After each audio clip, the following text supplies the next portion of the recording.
All right, what is going on, everybody? I hope you're all doing well, and thanks so much for watching. Today, we are checking out this lovely Iconic Guitars La Playa. This is a 24 3/4 scale, single cut, set neck instrument. If you're not familiar with Iconic Guitars, they are out there in Carlsbad, California.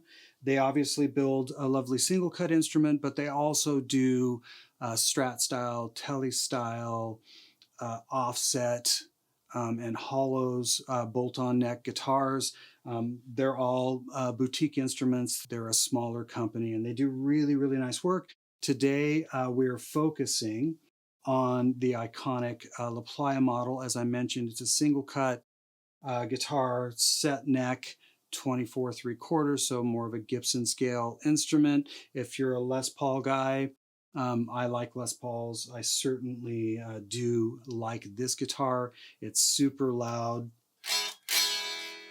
just acoustically really, really resonant. It weighs in at, I think, just over 7 pounds, maybe 7.5 pounds. So it's relatively light for a mahogany back maple top guitar. So let's get right into the specs, and then we'll get into how this thing sounds in the demo. So as you can see, it's got an absolutely beautiful quilt top. I think on the spec sheet, it's called Angel Quilt. The finish is called Berry Burst, and it is a poly finish. On the back, though, it's actually a satin finish. And as you can see, the back is mahogany, as well as the neck being mahogany. You can see a bunch of beautiful contours. There's 3 contours on the body, and then of course you can see how the neck sets in there, as well as a volute that feels really, really nice. The neck on this guitar, I would say, feels a little bit more, maybe just a little more chunky. As a matter of fact, on the spec sheet, it's called, I believe, stout. I wouldn't say it's like, wow, this neck is really big. It's still comfortable, but it does have a little bit more shoulder. And yeah, I think that's a good word. I mean, it's a little bit more stout. I mean, I wish I could just hand all of you the guitar and then you'd know, but that's how I would describe it. So maple top, mahogany body, mahogany neck. The fretboard on this guitar is ebony, and it's absolutely beautiful. The grain in the ebony is amazing. The frets, I believe, are kind of that, I would say, medium jumbo as far as looking at the numbers on the spec sheet. 0.47 or 0.47 and 0.104. That, to me, is maybe kind of medium jumbo. The fret work is beautiful. They're highly polished. No issues whatsoever on how these frets sound or intonate. The fretboard radius itself is 12 inches. What else? I believe all the hardware is Goto. The keys are Goto. I believe the bridge and tailpiece is Goto. I could be wrong, but I'm pretty sure this is Goto. One thing I really do dig about this bridge is that the intonation screws are on this side so that you can intonate from the play position. I think that's really important. I really appreciate that. Another thing I saw that I really dug, the break angle from the bridge to the tailpiece is nice and steep, but it's not touching the back of the bridge. That's really important to me. For a Gibson scale guitar, I would say this guitar has a little bit more tension. I had to kind of do a double check when I first took it out of the case, because it does have slightly more tension to it. But I think that's due to the really nice, those types of break angles. I mean, I could be wrong, but those types of break angles can create a little bit more tension. So that's really, really nicely done. The pickups are Seymour Duncan Antiquities. Obviously, you can put whatever you want in these, but I've always been a fan of Antiquity pickups. The Seymours, they always sound great. We'll check them out in the demo. Standard tone and volume controls that would be typical on a Les Paul style instrument. The one thing I will note is that they're reversed. So instead of the top being the neck position, it's actually bridge position. We'll check that out in the demo. What else am I missing here? The binding on this guitar is really, really nice. It's actually Ivoroid. I've always been a sucker for Ivoroid binding just because it has a grain to it that looks really lovely. I was impressed with that. The neck as well is bound. Speaking of the neck, the nut width is, I believe, inch and 11/16. It's a Tusk XL nut, so that sounds really good. It does have an ebony veneer on the headstock, which is also finished in the poly gloss finish. Really lovely guitar. I don't think I'm missing anything else. If I did, please by all means ask me in the comments section. But I seriously need to stop talking and let you guys hear this thing. So without further ado, let's check out this iconic guitar's La Playa.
All right, let's listen to some sounds. What you were hearing at the top there of all that mindless noodling was through my Friedman Dirty Shirley.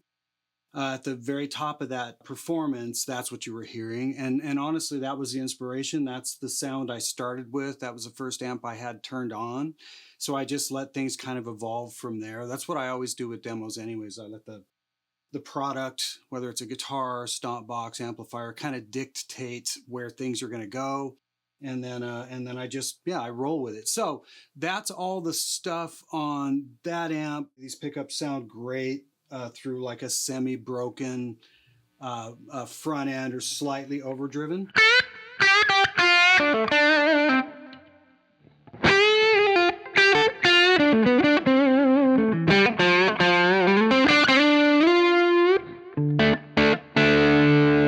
But yeah, let's check them out on a cleaner sound.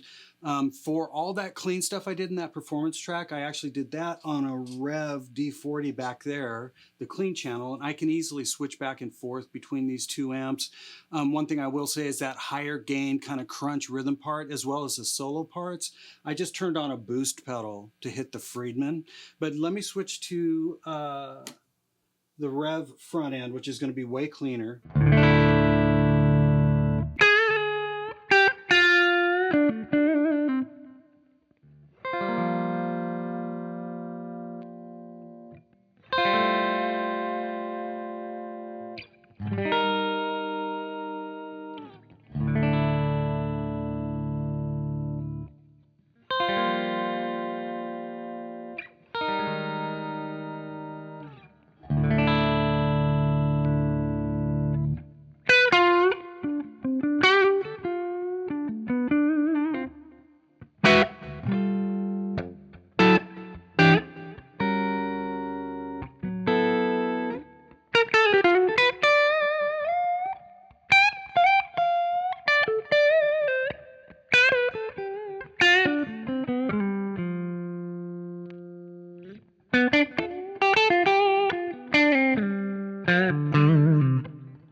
Now, the way this guitar is set up, this set of controls is actually for the bridge pickup. which I've actually grown to appreciate. It used to piss me off, to be honest with you, because I'm so used to Les Pauls.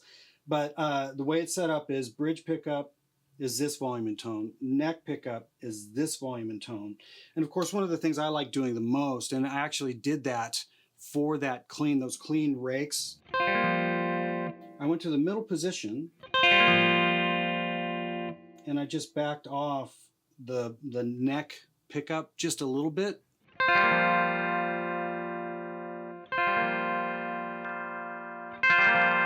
So there's just the bridge. When I went to that middle position, it allowed me to get things to kind of poke through a little bit, but not still just be like a bridge position clean tone.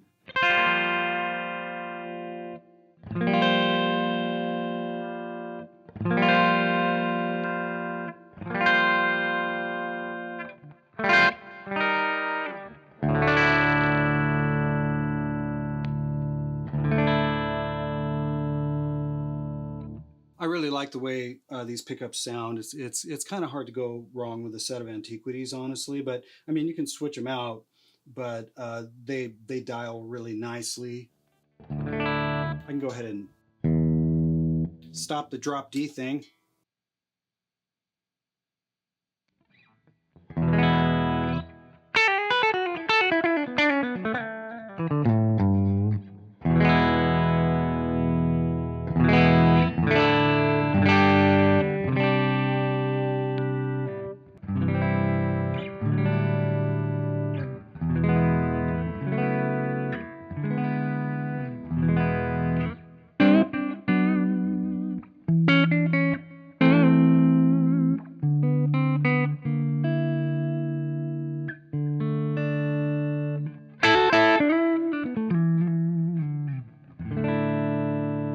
Okay, so that's how the guitar sounds through a nice clean amp.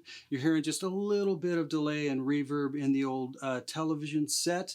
Real quickly, I'll just go back to the overdriven amp.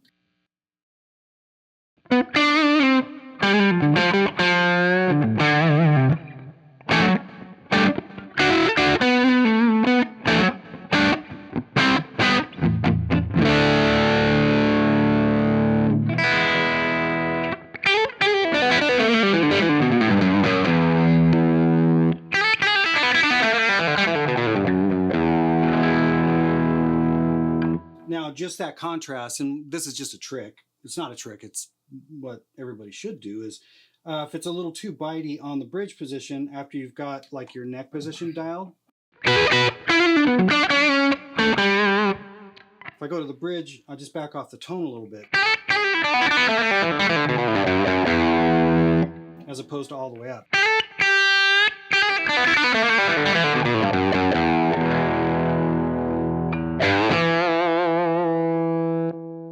Back to the clean amp.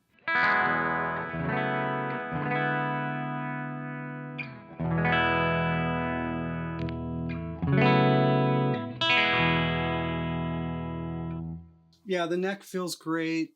As I mentioned before, it's definitely more of a stout or kind of a little bit bigger neck, but not uncomfortable. It obviously intonates fabulous.